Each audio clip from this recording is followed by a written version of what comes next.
This is my 2014 Lincoln MKS. Today I had some misfortune with my sunroof. Got in the car today to go for a drive. My wife noticed, she said, hey, the passenger floor is saturated. And then I quickly thereafter noticed the driver's floor was also saturated. And my radar detector was acting goofy. Didn't know why. Said, all right, what's going on? Okay, so then shortly thereafter, pulling into the driveway, suddenly I heard the noise of the sunroof moving, but the shade was closed. So what the heck is going on there? So I popped the shade open, the shade's still functioning, and then saw that the sunroof was open, couldn't budge, wouldn't budge. So essentially what happened, long story short, the drains plugged. I've got a separate video that I just posted on clearing out those drains. But in the meantime, I need to get this thing, I've got to order a replacement motor, which would be this motor right here on the left-hand side is the one that operates the sunroof. There's a motor on the right-hand side. I actually have it out at the moment. I was going to swap it, but I decided not to. I'm going to leave the sunshade operational. I rarely ever use the sunroof, so I'll just get to that when I get to it. So what I did in order to be able to close the sunroof if I have to operate it, the board is what fried, not so much the motor itself, because I did test the motor. I put 12 volts directly to it. So what I did is I just removed the controller. This is what got damaged. There was actually water coming out of this motor when I pulled it down. So I just simply removed the controller, and I wired directly a hot in the ground directly to the leads on the motor, and then I will just direct from the battery on the other end of the leads.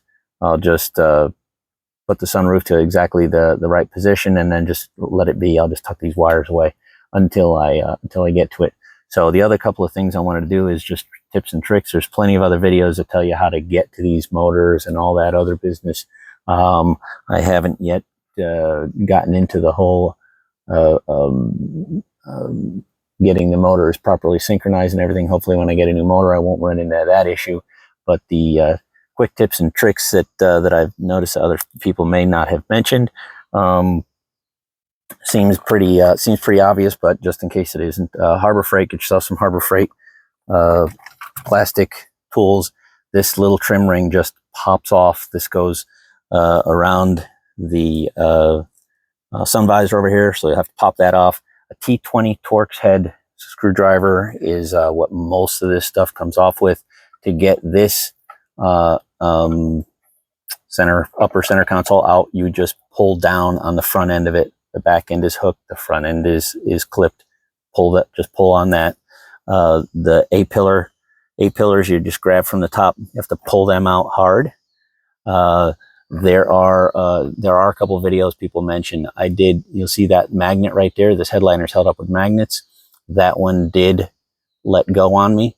I hot glued it back on. I'm sure that'll hold just fine. I've got other cars that I've used hot glue on the headliner, holds just fine. Both A-pillars come out. Then the B-pillar over here, you're going to have to remove this B-pillar. Sorry for the darkness over here. I'll put a little bit of light on there. The B-pillar, as you can see, it actually hooks up underneath, so you can't pull the headliner down. But you can't get this upper part of the B-pillar out without getting the lower. So you're going to have to pull the weather stripping on the front and the rear door, and then pop this out far enough to be able to get to the 8mm bolt that's right in there. Be careful that doesn't drop in on you. And then you pop that out and drop it down a little bit so you can get this side to droop down. That is all I can think of for tips and tricks. Good luck. Don't do what I did. Clean out your drains.